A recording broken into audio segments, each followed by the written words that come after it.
The sinking of the MV Doña Paz on December 20th, 1987, stands as a grim testament to the perils of maritime travel and the profound human cost of negligence. This catastrophic event, claiming thousands of lives, remains an indelible scar on the Earth's history, serving as a stark event in all of human existence. The deadliest peacetime maritime disaster of all time. Let's take a deeper dive into this haunting incident that forever changed the course of the maritime industry.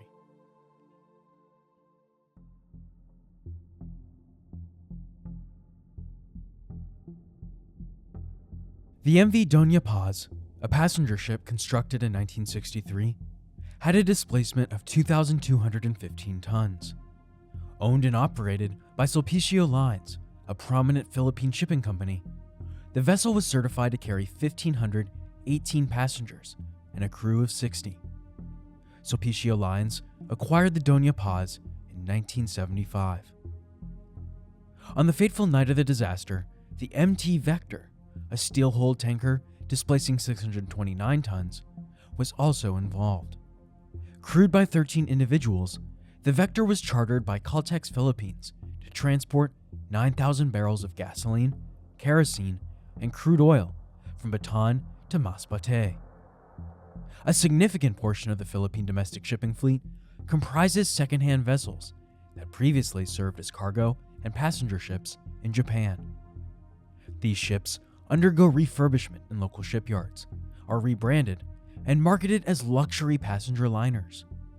The 7 leading shipping companies in the Philippines, including the aforementioned Sulpicio Lines, operate a fleet with an average age of 22 years. Notably, about 1/5 of these ships are older than 30 years. The shipping industry contends that the acquisition of new vessels, coupled with substantial maintenance costs and limited revenue, renders the business economically challenging. The Philippines, a nation composed of over 7,000 islands, heavily relies on sea travel for transporting people and goods. Despite the growth of air transportation, many Filipinos continue to prefer sea voyages due to the lower costs and relaxed baggage restrictions, making it appealing for both personal and professional journeys. However, maritime travel in the Philippines is fraught with uncertainties and risks. The country's frequent exposure to typhoons and hurricanes disrupt shipping routes. Moreover, the maritime industry often relies on weather forecasts provided by government agencies using outdated technology, leading to inconsistent and unreliable predictions. A significant challenge is the inadequate dissemination of accurate weather information. Navigational tools in the region are also insufficient. Of the 308 lighthouses situated along the Philippines' extensive coastline, less than half are functional. Additionally, only a fraction of the chartered buoys are in place. The government's navigational maps, essential for safe voyages, have not been updated since 1980 and do not accurately reflect current sea conditions, including submerged wrecks or inoperative lighthouses. Consequently, many vessels must rely on the expertise and intuition of their crews, a method known as dead reckoning. This was the predicament faced by both the Doña Paz and the Vector on the night of their tragic incident.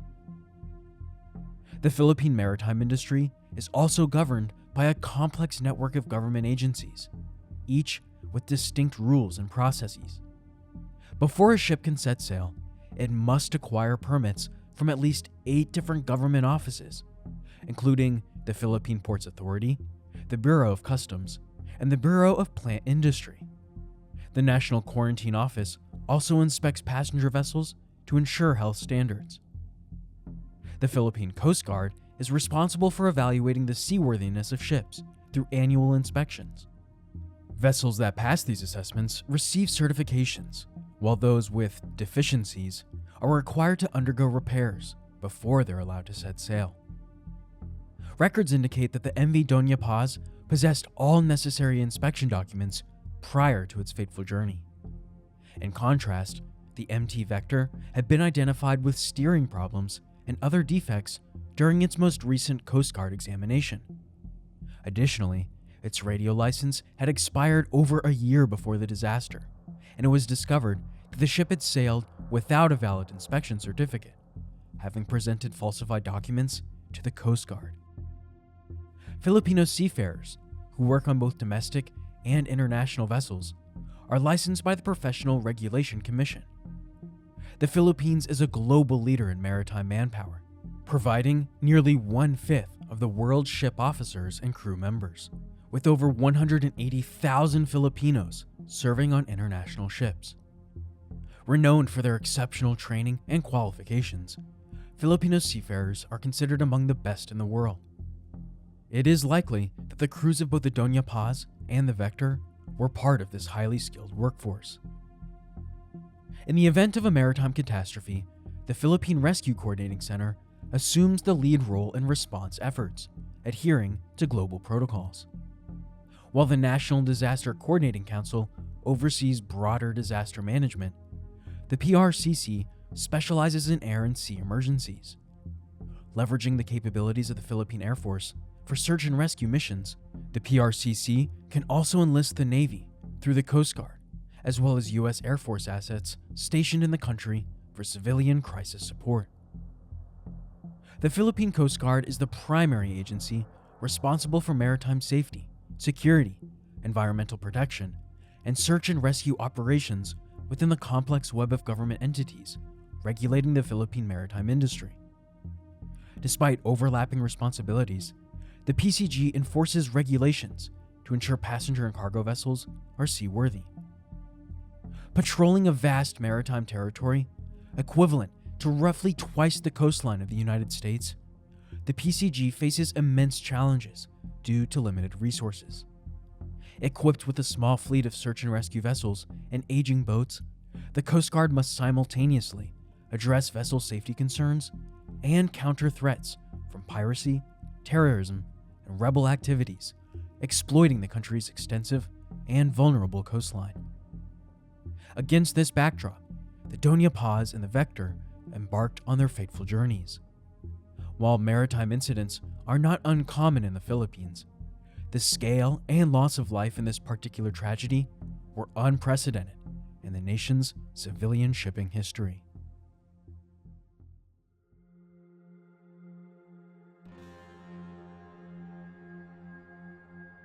On December 20th, 1987, the MV Doña Paz prepared to depart to Cloban City in Samar from Manila.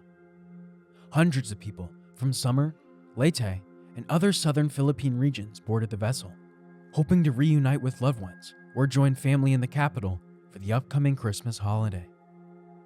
Official records indicate 675 passengers embarked in Tacloban, with an additional 908 boarding at a subsequent stop in Capalogan, totaling 1,583 passengers and a crew of 58. Though the ship's authorized capacity was limited to 1,518 passengers and 60 crew members, it was permitted to set sail despite clear overcapacity. This decision, a failure of either the Coast Guard or the shipping company, would prove to be a tragic oversight. Survivors recounted perilous overcrowding on the MV Doña Paz, with passengers densely packed along railings and bunked 4 high. Some passengers even described a noticeable tilt to the ship before departure from Tacloban, a stark indicator of its excessive load. As the vessel prepared to set sail, the number of passengers swelled further, with estimates ranging from 3,000 to 4,000 people aboard. The Philippines is known for substantial discrepancies between official passenger counts and the actual shipboard populations. Children were frequently omitted from passenger lists, and many accompanied their parents on this voyage. Ticket scalping also exacerbated the overcrowding, as individuals sought any available space on the Doña Paz. Simultaneously, the MT Vector, manned by its 13-person crew, departed Batanes laden with 9,000 gallons of petroleum products, encompassing gasoline, kerosene, and oil. The most seasoned mariner aboard was only certified as a second mate, but was acting as the ship's captain. Mirroring the festive spirit prevalent among the many Filipinos during the extended holiday season, the crew was reportedly engaged in drinking and celebration throughout the voyage. No adverse weather conditions were reported, as the Vector and Doña Paz converged in the Tabla Strait, approximately 40 kilometers from the island of Mindoro and roughly 175 kilometers from Manila. The subsequent events have been reconstructed primarily through survivor testimonies and eyewitness accounts from the vicinity. Those awake at the moment of impact described a forceful explosion that violently rocked the Doña Paz. One survivor recounted a conversation with the ship's captain and chief mates, who were socializing on the bridge moments before the catastrophe. Upon rushing to the deck, survivors encountered a harrowing scene of the ocean ablaze. Many escaped by leaping into the fiery water, leaving behind the heart-wrenching cries of those trapped aboard. Another man, sleeping with his family, was jolted awake by the explosion. Discovering the life vest cabinet locked, he was forced to abandon ship into the burning sea, uncertain of his loved one's fate. Another survivor witnessed bodies consumed by flames on the water's surface, while others frantically swam, calling out for family and assistance. Investigations determined that the Vector collided with the Doña Paz's port side, causing immediate engine failure and igniting both vessels. Within moments, both ships vanished into the shark-infested depths of the 545-meter-deep waters. The nearby MV Don Claudio witnessed the explosion and ensuing inferno. But after arriving hours later, they found no remnants of the ships, only scattered debris. The Don Claudio crew rescued 26 survivors, 24 from the Doña Paz and 2 from the Vector. This heroic act offered a brief moment of solace amidst the catastrophe, as subsequent search and rescue operations revealed the disaster's immense scale. Hundreds of bodies were retrieved, while thousands remained entombed in the Tabla Strait, solidifying its place as one of the history's deadliest maritime tragedies.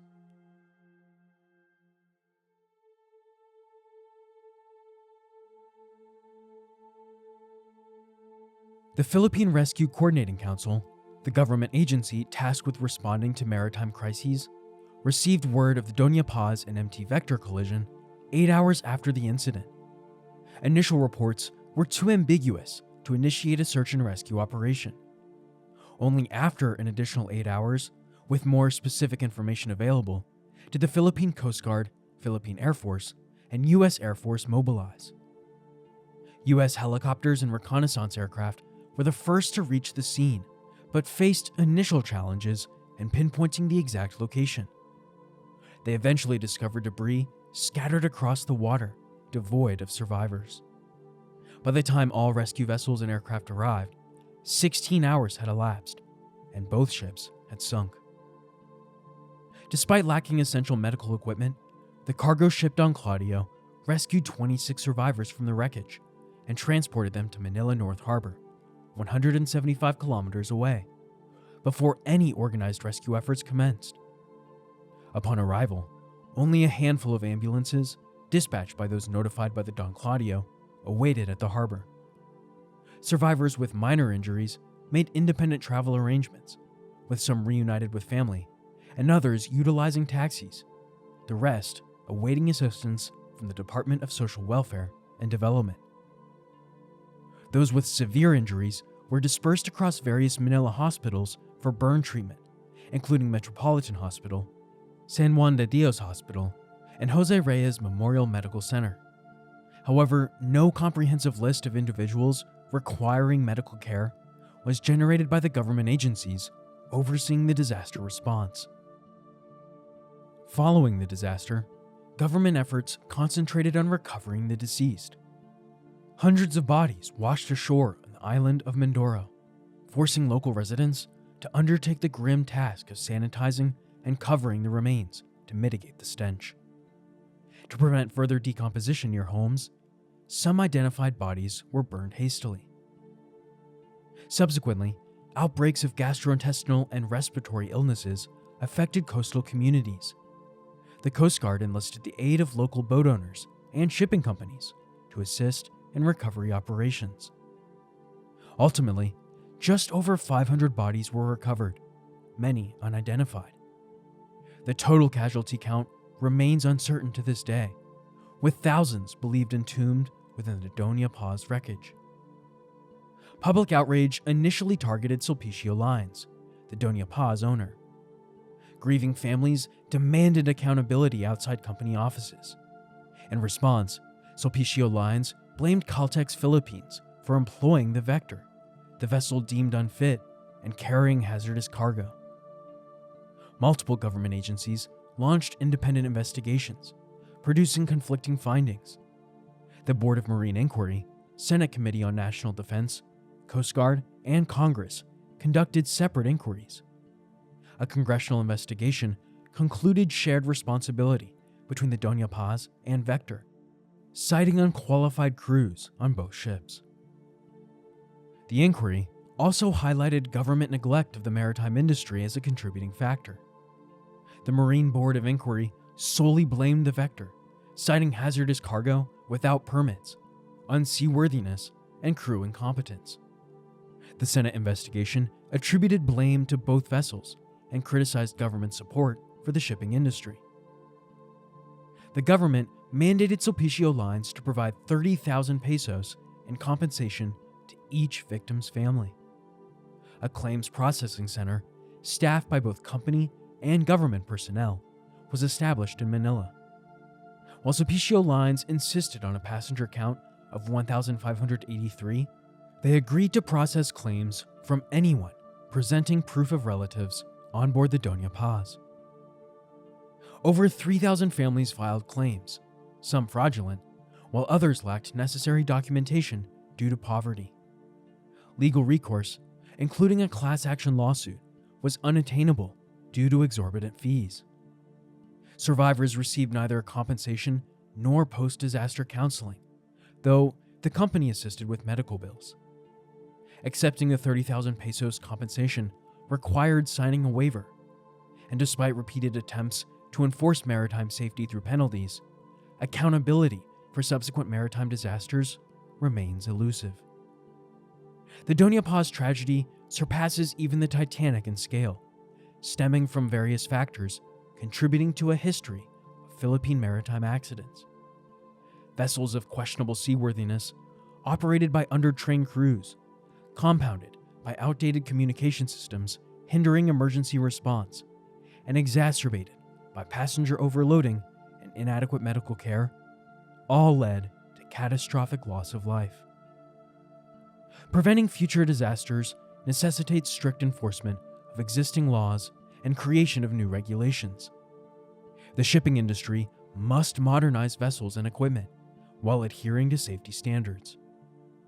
The government should adopt a proactive stance, supporting the industry while rigorously enforcing maritime safety regulations.